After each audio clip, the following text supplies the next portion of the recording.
Əgər motivasiyan yoxdursa, bu videonu izlə. Doğru plan uğurun başlanğıcıdır.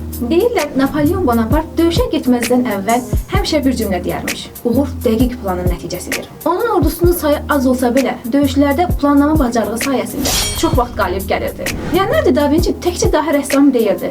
O həm də planlı öyrənmənin simvolu idi. Hər səhər əvvəlcə plan dəftərini açar, gününü 15 dəqiqəlik hissələrə bölərmiş. Bu dəqiqliyi sayəsində Da Vinci həm riyaziyyatda, həm anatomiyada, həm də sənətdə böyük uğur əldə etdi. Amerika Birləşmiş Ştatlarının qurucularından biri olan Benjamin Franklin.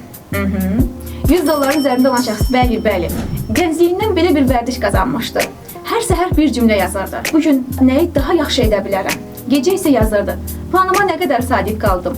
Əziz şagird, təhsildə eyni prinsiplə işləyir. Kim gündəlik hazırlığını planlı qurursa, o daha qısa vaxtda daha böyük uğurlar əldə edir. Soruşa bilərsən ki, planlı hazırlığa hardan başlayım? Necə bir plan qursam hazırlığım daha maraqlı, daha səmərəli olar? Hər həftənin əvvəlində ilk iş olaraq bu həftə hansı mövzular var deyə qeydlər al və həftənin günlərini o mövzulara uyğun olaraq böl. Məsələn, bu həftənin birinci günü riyaziyyatdan kökaltı mövzusunu öyrənəcəyəm. Həftənin ikinci günü isə Azərbaycan dilindən ismin halları mövzusunu öyrənəcəyəm. Bu şəkildə mövzuları həftənin günlərinə görə böl.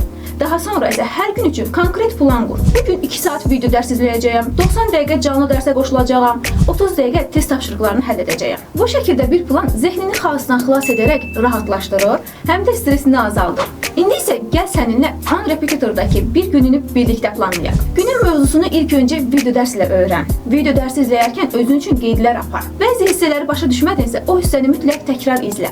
Videonun sonunda artıq o mövzunun təməlini öyrənmiş olacaqsan.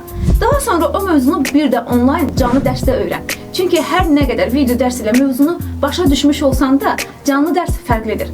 Canlı dərs zamanı interaktiv testlər işləyərək biliyini möhkəmləndir.